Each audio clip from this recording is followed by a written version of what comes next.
Good morning, everybody. I hope you're having a great weekend. And I am here to kind of get us into an introduction to Brene Brown.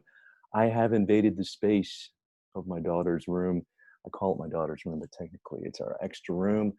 And she's home for a little bit, as many of us are in this crazy COVID time. All to say, I hope you're having a great weekend. And let's share a little bit about Brene Brown. Well, let me share, first of all, why.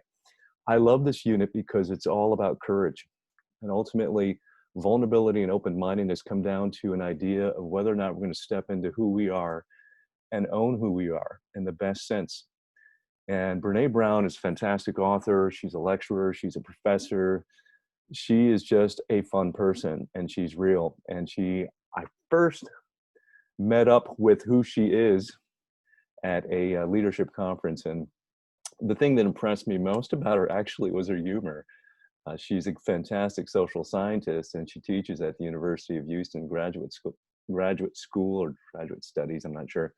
But that's not it. It's not just the data that she brings that's great. It's also the sense of her realness. And so I hope you can sense that in her. Author of 10 books, among which are Daring to be Great, Braving the Wilderness. Braving the Wilderness has this great line that basically says, not to find the courage to be somebody you're not or to be something extra, but to be who you are. And the basis of her whole mindset is to say, let's just open up to the idea that we could be imperfect. And maybe imperfection is actually a ticket to something else. And so that's kind of where we're going to take this time here. I want to go over briefly a couple highlights from this. And I'm going to do so by looking at the transcript. One cool thing about TED Talks is we can get the transcript. So 49 million views. I guess, some people thought it was useful or helpful, right? And 20 minutes of your time. But please take time to kind of do both and like we were looking at Kendrick. We could see different things when we went to the lyrics, right? And so this gives us that opportunity again to kind of cross genres and think out loud by looking at the text as well as listening to it. But please don't cheat the listen. She's funny, she's real, and it's really ultimately in that space. Very briefly though, what is it about? She kind of has this beautiful narrative. I'm not going to steal her thunder, but she talks a lot about her own sense of what it means for her to be an academic and be a storyteller. And that's how she opens. And so she's sort of vulnerable in, if you will, modeling what she's going to talk about. And so she gets into this idea of messy, and life's messy, love it. But in her mindset, well, that's great, but I got to organize and clean it up. And she's a person of a can-do stature. And so that's really where she comes into this. And then she kind of pokes at a lot of fun tropes, like, lean into your discomfort. Well, okay, right? But not so much all the time. Another trope that she kind of gets into that's fun is about connection. It's an opportunity for growth, right? She says, right in here. Oh, sure. And all you can think about is that opportunity for growth, right?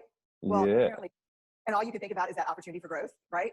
Well, Oh, apparently, this is the way good my God. work I went guess as I well, got because more. when you ask people about love, they tell you about heartbreak. When you ask people about belonging, they'll tell you the most. I had no idea this thing was going to come in with that. Connection. Let me see if I can do this. So very quickly, That's really hilarious. this research, I ran into this. Let me see if I can get back up. Sorry. Absolutely unraveled connection in a way that I didn't understand or had never seen. So I'm going to keep this, I think. Hold on a second. Let me see if I can get her to pause, though. Can you pause, please? And shame is. Thank you. Brene, you're great. And so I guess you can click on this freaking transcript and get live stuff, which is good. So I'm going to leave all this because you can get more fun out of this. All right. Yeah. But the idea is, that shame can be really the root of this disconnection and a sense of right here, imperfection, right? Could I retape this? Yeah, but I don't think I will because I think this kind of illustrates the point. But her point in her research that she did, she's trying to look at resilient people and she's trying to say, hey, what makes them so strong? And we're going to look at that, and I'm not going to take it away from her, but this idea of connection is the basis of it. And she pokes at the fun at the idea of connection being a form of vulnerability, and nobody wants ultimate vulnerability when you're getting called in a situation where you're feeling like you're being called out for something that you don't have, that you can't give, that you failed at. And she talks about a workplace situation there. And then she realizes as she's talking to all these people, basically they want to talk about disconnection more than connection, which is ironic. And she's like, what's going on here? Gets into the basis of that.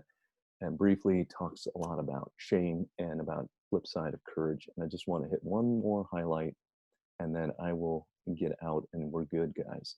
Um, so, what do these people have in common? Well, they have basically this courage and bravery, right? And I'm just going to highlight it, not click on it anymore. Courage, the idea comes from the heart, and she talks about using your whole heart. And I'm highlighting the line here. Hopefully, you can see it. These folks very simply had the courage to be imperfect, the compassion, if you will, to be kind to themselves first, because as it turns out, we can't practice compassion with others if we can't treat ourselves kindly. I think this unit for me, guys, is about you guys feeling comfortable with hopefully being yourself. So right now you can kind of waltz away from this. That's the intro, but I want to give you a couple more takes because now it's my turn to just share a little bit of this without indulging. Those that want extra for this unit, if you're a poet or you even have an inkling toward it, I'm going to invite you, okay, because that's my little land. If you're an artist of any sort, let's say music, you bang out stuff. I have had producers, if you will, people that do their own remixes and such, and I'm always good on all kinds of crazy combinations. People step forward in different ways. I say step forward, private ways. You can go ahead and YouTube, clip me in on something that you're doing as a way to kind of think through some of the concepts, as long as it's kind of apropos. What we're doing in the unit is talking about open-mindedness, vulnerability.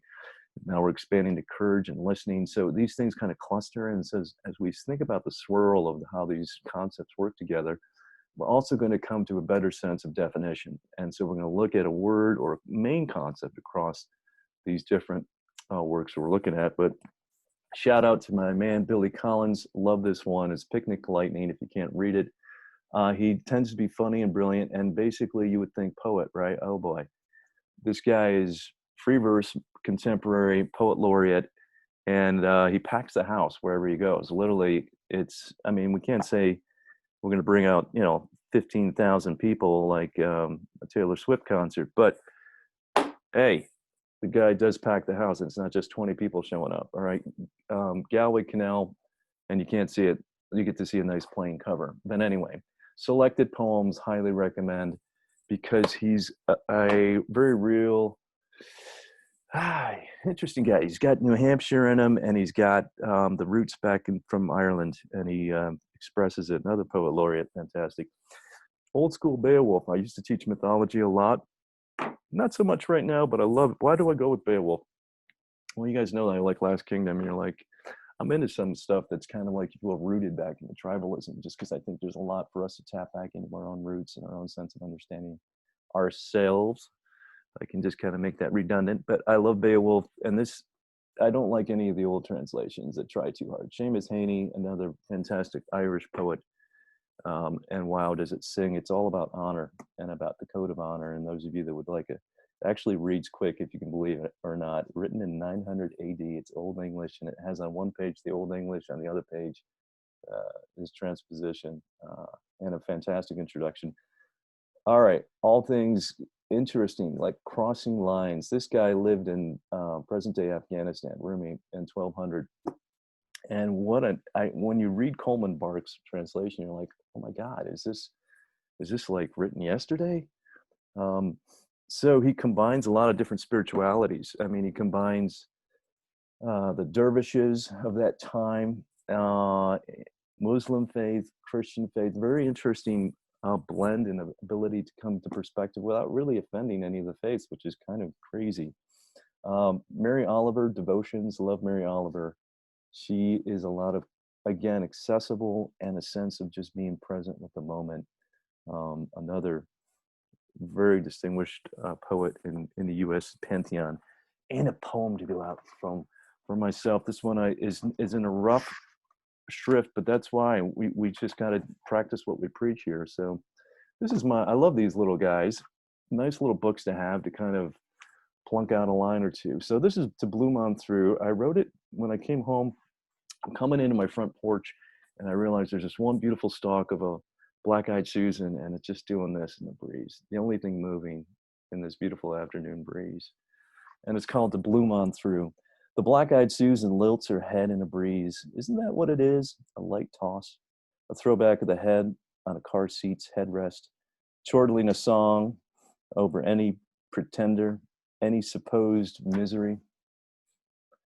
A breeze today, a storm tomorrow, a sun, a cloud, a drop, a deluge.